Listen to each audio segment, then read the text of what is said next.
Dear viewers, আপনারা কেমন আছেন? আমিও ভালো আছি আল্লাহর অশেষ মেহেরবানিতে। আজকে আমি নতুন একটি বিষয় নিয়ে আপনাদের সামনে উপস্থিত হয়েছি। আপনারা জানেন আমি আমার ফেসবুক পেজে সবসময় গ্রামারের বিভিন্ন অংশ আপনাদের মাঝে শেয়ার করার চেষ্টা করি।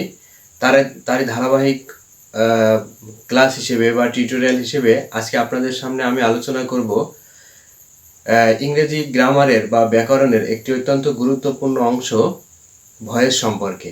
আপনারা জানেন এর পূর্বে আমি টেন্স সম্পর্কে বিস্তারিত আলোচনা করেছি। আশা করছি আপনারা 12 প্রকার টেন্স সম্পর্কে কিছুটা হলেও ধারণা পেয়েছেন।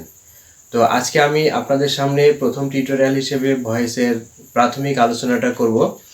আপনারা জানেন ভয়েস শব্দের অর্থ হচ্ছে বাচ্য, এবং ভয়েসের সংজ্ঞা দিতে গেলে বলা যেতে পারে যে voice is the form of the verb in the sentence that shows whether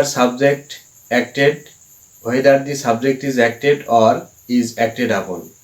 অর্থাৎ এর বাংলা হচ্ছে ভয়েস হচ্ছে ক্রিয়ার সেই রূপ এবং যেখানে সাবজেক্ট বা কর্তা কখনো কখনো নিষ্ক্রিয় থাকে, আবার কখনো কখনো সক্রিয় থাকে।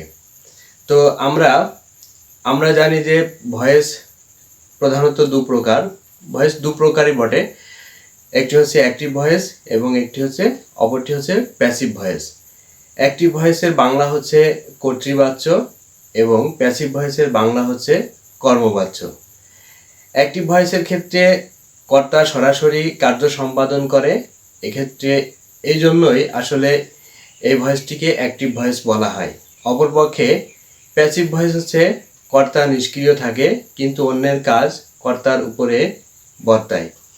তো এখানে সংজ্ঞাগত দিকটা আমি আপনাদের সামনে প্রথম ভিডিওতে তুলে ধরলাম, আর এখানে আমি একটি অ্যাক্টিভ ভয়েসের এবং একটি প্যাসিভ ভয়েসের উদাহরণ দিয়ে এই ভিডিওটা শেষ করব। অ্যাক্টিভ ভয়েসের উদাহরণ যেমন হতে পারে আই ইট রাইস, আর প্যাসিভ ভয়েস এটারই হবে rice is eaten by me. এখন কিভাবে ভয়েসের এই পরিবর্তন হয় বা অ্যাক্টিভ থেকে প্যাসিভ এবং প্যাসিভ থেকে অ্যাক্টিভ হয়, আমার পরবর্তী ভিডিওতে চোখ রাখবেন। আশা করছি তাহলে ভয়েস সম্পর্কে আরও বিস্তারিত বিষয় আপনারা জানতে পারবেন। তো সে পর্যন্ত সকলে ভালো থাকুন। আল্লাহ হাফেজ।